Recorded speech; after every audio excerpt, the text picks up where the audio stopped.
ভাই এই সমস্ত প্রশ্ন করবেন না, আমরা খুব বিব্রত বোধ করি। এখানে উনি ভিক্ষার জন্য নিয়ে যান নাই।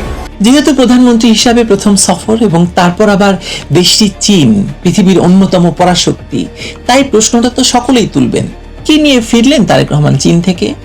অথচ কিনা এই প্রশ্নেই ক্ষেপে টং হয়ে গেলেন পররাষ্ট্রমন্ত্রী রজার খলিল ওরফে খলিলুর রহমান। তিনি বললেন তারেক রহমান কি চীনে ভিক্ষা চাইতে গিয়েছিলেন? আরে ভাই, ভিক্ষার প্রশ্ন আসলো কেন? কেউ কি বলেছে সেটা? চোরের মন পুলিশ পুলিশ, মানে এই প্রবাদটাই তো এখানে প্রাসঙ্গিক বলে মনে হয়, তাই না? কিংবা ধরুন দেশের জন্য যদি তারেক রহমানকে ভিক্ষা কিছু চাইতেই হয়, তাতে দোষের কি আছে?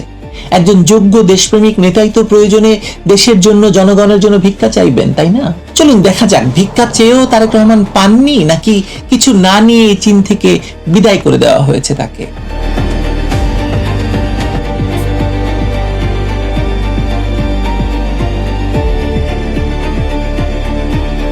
মালয়েশিয়ায় কোনো জাদু দেখাতে পারেননি জাদুকর। শ্রমবাজার খুলবে, লক্ষ লক্ষ কর্মী যাবে, রেমিটেন্সের স্রোত বাড়বে, এই স্বপ্ন নিয়ে দেশের কোটি কোটি মানুষ তাকিয়েছিলেন। আনোয়ার ইব্রাহিম বন্ধু মহাজাদু জানে গান বাজিয়ে অভ্যর্থনা জানিয়েছেন ঠিকই, কিন্তু সেই দরজার তালাটা খোলেননি। এরপরই শুরু হয়েছে চীন অধ্যায়। বাংলাদেশের সংবাদ মাধ্যমে ছিল উচ্চ প্রত্যাশার জোয়ার। 15 থেকে 17টি চুক্তি হবে, বিলিয়ন বিলিয়ন ডলারের বিনিয়োগ আসবে, তিস্তার পানি ফিরবে, কর্মসংস্থান হবে। আর এই প্রত্যাশার বিপরীতে কি ঘটলো সেটাই এখন আলোচনার কেন্দ্রে। সফর শেষে সংবাদ সম্মেলনে সাংবাদিকরা জানতে চাইলেন বাংলাদেশ আসলে কি পেল। প্রশ্নটি অস্বাভাবিক নয়, অবমাননাকর তো নয়। গণতান্ত্রিক রাষ্ট্রে জনগণের করের টাকায় পরিচালিত সরকারের কাছে জবাবদিহি চাওয়া সর্বোচ্চ সাংবিধানিক অধিকার। কিন্তু পররাষ্ট্রমন্ত্রী খলিলুর রহমান ওরফে রজার খলিল প্রশ্নের জবাব না দিয়ে সাংবাদিকদের আত্মসম্মান বোধের কথা স্মরণ করিয়ে দিলেন। বললেন প্রশ্নটাই নাকি বিব্রতকর। চিন্তা করুন, যে সরকার দাবি করছে অভূতপূর্ব সাফল্য পেয়েছে, সেই সরকারের পররাষ্ট্রমন্ত্রী সেই সাফল্য তথ্য এবং পরিসংখ্যান দিয়ে তুলে ধরতে পারছেন না, বরং প্রশ্নকারীকেই থামিয়ে দিচ্ছেন। রাজনীতির ভাষায় এটাকে কি বলে বলেন তো? কি বলে? আপনাদের কাছে প্রশ্ন করলাম, লিখবেন ব্যাপারটা। এবার আসা যাক প্রাপ্তির হিসাবে। পররাষ্ট্র মন্ত্রণালয় জানাচ্ছে মোট 17টি সমঝোতা স্মারক এবং চুক্তি সই হয়েছে। উন্নয়ন সহযোগিতা চুক্তি, মোংলা বন্দর আধুনিকীকরণের কাঠামো চুক্তি, মানব সম্পদ উন্নয়ন সহযোগিতা, শিক্ষা, সংস্কৃতি, সংবাদ বিনিময় এবং বিনিয়োগ সহযোগিতা বিষয়ক বিভিন্ন দলিল। এর বাইরে চীন বাংলাদেশ সম্পর্ককে community with a shared future বা অভিন্ন ভবিষ্যতের অংশীদারিত্বে উন্নীত করার ঘোষণা এসেছে। এমনকি বিএনপি এবং চীনের কমিউনিস্ট পার্টির মধ্যে একটি সমঝোতা স্মারকও সই হয়েছে। এটি নিঃসন্দেহে একটি কৌতূহলোদ্দীপক দাবি, কারণ একই কাজ আওয়ামী লীগের সঙ্গে করেছিল এই চায়না কমিউনিস্ট পার্টি। পররাষ্ট্রমন্ত্রী খলিলুর রহমান গর্ব ভরে জানিয়েছেন চীন খুব সীমিত সংখ্যক দেশের সঙ্গে এই সর্বোচ্চ স্তরের অংশীদারিত্ব রাখে। এশিয়ায় থাইল্যান্ড, শ্রীলঙ্কা, কম্বোডিয়া, পাকিস্তান, ইন্দোনেশিয়ার মতো দেশগুলোর সঙ্গে এমন সম্পর্ক আছে। এখন বাংলাদেশও সেই তালিকায় যুক্ত হলো, কিন্তু এখানে একটু থামা দরকার। এই তালিকায় ভালো করে তাকান।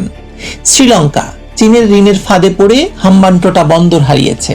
পাকিস্তান চীনের ঋণের বোঝায় দেউলিয়াত্বের দ্বার প্রান্তে। কম্বোডিয়া চীনের একটি কার্যত করদ রাজ্য। এই তালিকায় বাংলাদেশের নাম ওঠানো কি খুব গর্বের বিষয়?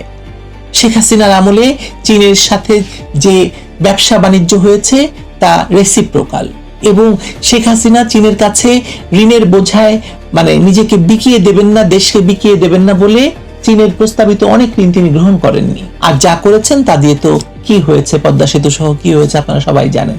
এবার সবচেয়ে গুরুত্বপূর্ণ প্রশ্নটি করি। এই যে অর্জনগুলো, সরকার বলছে সরকারি ভাষায় অর্জন, কি সত্যি নতুন? স্মৃতিগুলো একটু ফেরাই চলুন। অবৈধ ইউনূস সরকার ক্ষমতা দখলের পরপরই চীনকে প্রথম গন্তব্য হিসেবে বেছে নিয়েছিল। সেই সফরেও শি জিনপিং এর সঙ্গে মহা বৈঠক হয়েছিল। সম্পর্ককে নতুন উচ্চতায় নিয়ে যাওয়ার কথা বলা হয়েছিল। প্রোপাগান্ডা সচিব গলা ফুলিয়ে বলেছিল 210 কোটি ডলারের বিনিয়োগ এবং ঋণের প্রতিশ্রুতি মিলেছিল। মোংলা বন্দরের কথা এসেছিল, তিস্তার কথা এসেছিল, বিশেষ করে শিল্পাঞ্চলের কথা এসেছিল। বিশ্লেষকরা সেই সফরকেও সফর বলে চিৎকার করেছিল। কিন্তু সেই প্রতিশ্রুতির কতটুকু বাস্তবায়ন হয়েছিল? মোংলায় বিনিয়োগ কি এসেছিল? তিস্তার কাজ কি শুরু হয়েছিল? 210 কোটি ডলার কি বাংলাদেশে পৌঁছেছিল? উত্তর জানা আছে আপনাদের। তারেক রহমানের সরকার এখন সেই একই চীনের কাছ থেকে সেই একই ভাষায় সেই একই প্রতিশ্রুতির প্যাকেজ নিয়ে ফিরেছে। পার্থক্য শুধু সরকারের মুখে, তখন ইউনূস, এখন তারেক। এখন সত্যিকারের তথ্য আমরা যাচাই করে চলুন। চীনের পক্ষ থেকে যে যৌথ বিবৃতি প্রকাশিত হয়েছে সেটি অনলাইনে পাওয়া যায়, আপনি দেখবেন কি আছে তাতে। সেটি মনোযোগ দিয়ে যদি দেখেন তাহলে একটা বিষয় খুব স্পষ্ট, নতুন কোনো বড় ঋণ নেই, শত শত কোটি ডলারের বিনিয়োগের কোনো ঘোষণা নেই, কোনো নতুন মেগা প্রকল্পও নেই। যা আছে তা হলো ভবিষ্যতে করা হবে, বিবেচনা করা হবে, অনুসন্ধান করা হবে এই জাতীয় ভাষার সমাহার। চীনা বিবৃতির ভাষায় কূটনৈতিক দূরত্ব বজায় রেখে আলংকারিক প্রতিশ্রুতি দেওয়া শিল্পে বেইজিং বরাবরই খুব দক্ষ। বাস্তব অর্থে চেক হাতে না দিয়ে ভবিষ্যতের আশার স্বপ্ন দেখানোয় চীনের আসলে কোনো জুড়ি নেই। তবে এই বিবৃতিতে একটি বাক্য আছে যেটি গভীর মনোযোগ দাবি করে। বলা হয়েছে দুই দেশ চীন এবং বাংলাদেশের মধ্যে সরাসরি সংযোগ সহ আঞ্চলিক যোগাযোগের নতুন বিকল্পগুলো অনুসন্ধান করা হবে। কূটনৈতিক ভাষায় সংযত এই বাক্যের পেছনে লুকিয়ে আছে বিশাল একটি ভূরাজনৈতিক হিসাব। বিভিন্ন কূটনৈতিক সূত্র নিশ্চিত করছে যে শি জিনপিং তারেক রহমানকে বাংলাদেশ মিয়ানমার হয়ে চীন পর্যন্ত একটি অর্থনৈতিক করিডোর নির্মাণের প্রস্তাব দিয়েছেন। পররাষ্ট্রমন্ত্রী খলিলুর রহমান নিজেও বলেছেন তারা এই করিডোর প্রস্তাব খতিয়ে দেখছেন, তবে এখনো কোনো চূড়ান্ত অবস্থানে পৌঁছাননি। প্রশ্নটা আপনি ভাবুন একবার, এই করিডোর প্রস্তাবকে যদি এই সফরের সবচেয়ে বড় অর্জন হিসাবে তুলে ধরা হয় তাহলে সেটি নিয়ে গভীরভাবে চিন্তা করা দরকার।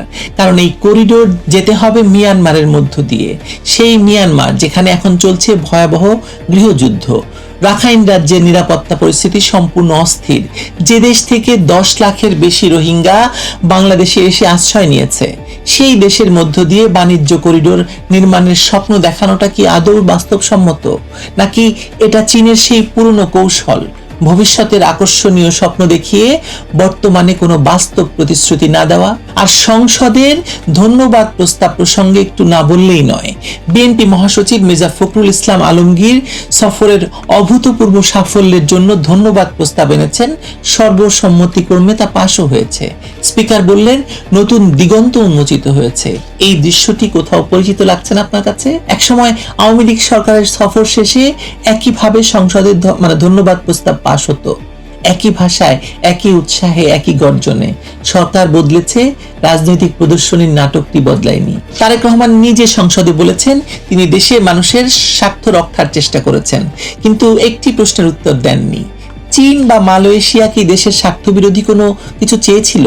যদি না চেয়ে থাকে তাহলে স্বার্থ রক্ষার প্রশ্ন কোথা থেকে এলো?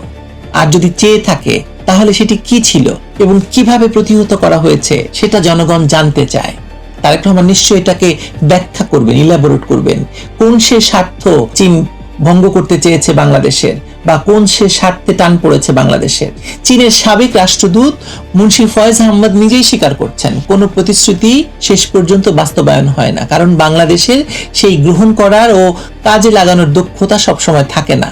অর্থাৎ প্রতিশ্রুতির ভার বহন করার সামর্থ্যই নেই, অথচ প্রতিশ্রুতির সংখ্যা নিয়ে সংসদের ধন্যবাদ প্রস্তাব হচ্ছে। এরপর আছে সেই বিশেষ ঘটনাটি যা পুরো সফরের চিত্রকে আরো স্পষ্ট করে দেয়। তারেক রহমানের চীন সফর কভার করতে গিয়ে বেইজিং এ 8 জন বাংলাদেশি সাংবাদিক চীনা পুলিশের হাতে আটক হয়েছিলেন। নির্ধারিত মিডিয়া জোনের বাইরে লাইভ সম্প্রচারের চেষ্টা করতে গিয়ে তাদের 3 জনকে পিঠমোড়া করে বেঁধে পুলিশ ভ্যানে তুলে নেয়। ঘন্টার পর ঘন্টা জিজ্ঞাসাবাদের পর দূতাবাসের হস্তক্ষেপে মুচলেকা দিয়ে তারা ছাড়া পান। এই দৃশ্যটি ভাবুন, বাংলাদেশের প্রধানমন্ত্রী চীনে অভিন্ন ভবিষ্যতের অংশীদারিত্ব ঘোষণা করছেন, আর সেই একই সময়ে সেই দেশের পুলিশ বাংলাদেশি সাংবাদিকদের পিছমোড়া করে বেঁধে গাড়িতে তুলছে। এর চেয়ে বিপরীতমুখী দৃশ্য বোধহয় এই সফরে বা একই সফরে আর সম্ভব আর কিছু হতে পারে না। এই ঘটনাটি বাংলাদেশের কাগজ থেকেই পেয়েছি আমি। বিবিসি বাংলার বিশ্লেষণও মূলত এটুকুই বলছে যে সফরটাই একটা বড় অর্জন, এর বাইরে তাৎক্ষণিক বাস্তব প্রাপ্তি তেমন কিছু নেই। তারেক রহমানের প্রথম চায়না সফর করছেন, প্রধানমন্ত্রী হিসাবে প্রথম সফর করছেন, এটাই সবচেয়ে বড় অর্জন। শীর্ষ পর্যায়ের বৈঠক হয়েছে, সম্পর্কের নতুন লেভেল লাগানো হয়েছে, কিন্তু লেভেল বদলালেই বোতলের ভেতরের তরল বদলায় না। সেখানে ভিনেগার আছে, ওয়াইন আছে, তেল আছে, নাকি বুড়িগঙ্গার পচা পানি আছে তা তো আমরা জানি না, তাই না? ভালো থাকবেন সবাই।